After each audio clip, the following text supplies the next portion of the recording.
shares of Starbucks up about 0.75%. Who can blame us? It's that time of year when some of us succumb to Starbucks Christmas blend.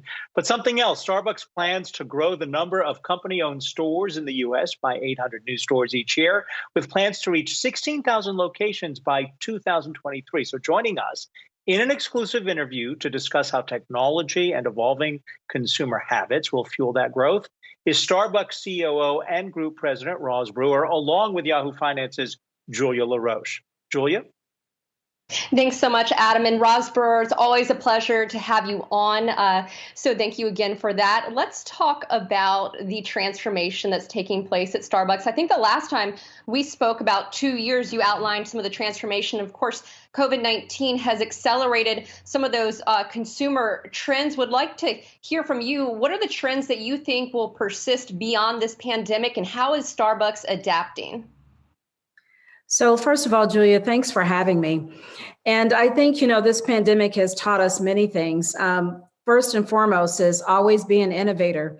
And thank goodness that Starbucks had quite, a pathway in front of us in terms of the innovation that we had in our pipeline. And we've been accelerating since the COVID outbreak and pulling forward all of our latest and greatest technology. And it was all positioned towards the need state of convenience. We knew that even before COVID hit, 1 in 4 of our transactions in our stores were made through our mobile order and pay. And 80% of our orders were to-go orders. So in a position where there's a pandemic and people aren't comfortable and we're social distancing, we feel like we were prepared. But we did have to accelerate things around our store development strategy and our cleanliness practices in our stores and the way we kept our partners safe. Well, Roz, there are a lot of things in there that I'll want to unpack with you. Let's talk about store growth. As Adam was mentioning, the plans to grow 800 new stores in the U.S. each year until you hit 16,000. Of course, I'm a native New Yorker. That's where I live now. And I'm used to seeing a lot of Starbucks stores. Where can we expect to see the store growth, and what will those stores look like? Sure. So first of all, it's important to know that we're going to be repositioning our footprint across North America. Primarily, you have heard us talk about some of the store closures we're doing, but we're doing that in order to meet the customer where they want to access coffee. So bringing on new formats in places like urban districts, metro districts, where there's probably dense high-rise office buildings, where now people will be working from home. A certain percentage will stay at home. There's estimations out there, Julia, that there's probably 25 to 30% that won't return to a traditional workplace. So we are accommodating that. So our growth will come in metro suburban areas and in those cities and states where you see maybe through the center of the United States and across the bottom.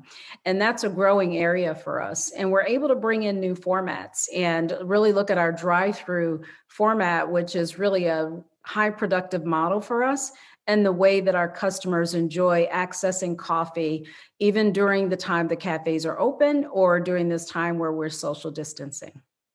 I want to talk about the drive-through. You were demonstrating some really cool artificial intelligence technology. What can customers expect in the future from the drive-through as it relates to technology? And what do you think is the bigger unlock there for Starbucks? Sure. So yes, we're using a lot of the business intelligence we're gaining from AI, not only to accommodate directly the customer experience, but even the partner's experience. So a lot of our new equipment, our espresso machines are now aligned with AI so that we can do really great preventive maintenance. But in the drive-through in particularly, you will see handheld POS, point of sales, handheld instruments that our baristas can use in order to speed up the drive-through line. That will be one point of improvement. The second is that you'll see us create a new format that will have a double line, a side-by-side drive-through line, which actually adds speed to the out of the window times, what we call OTW. And then also, too, you will see us do things with the menu board. And that menu board is really customizing, Julia, so that when you come through the drive-through line, eventually we'll know that it's you. That barista, first of all, will see your face, you'll see their face. And then we will also let you know what we're learning. And so during a particular time of day, when we know a popular drink is selling in that area, we can suggest that to you. So suggest either based on your history of purchase or time of day or that particular location, if it's cold or if it's raining. And so it's helping us actually, really speak to the customer and help them decide.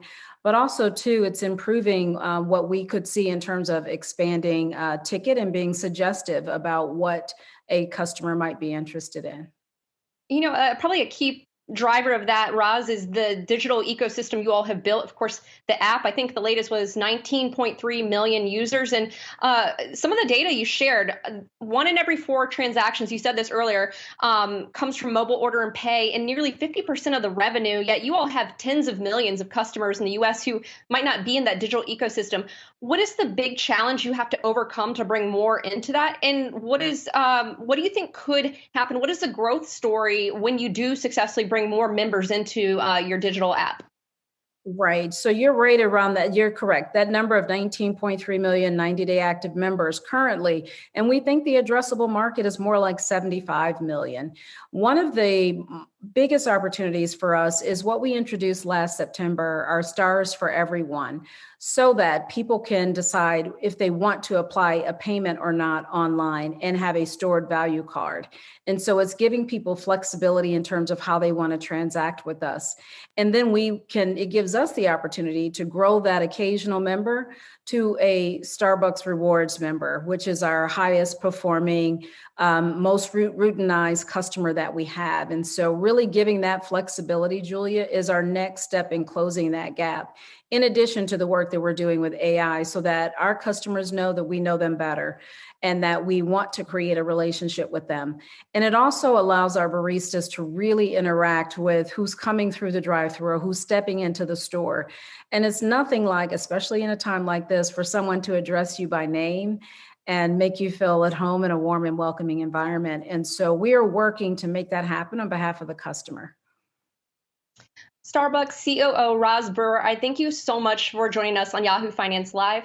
Adam, back to you.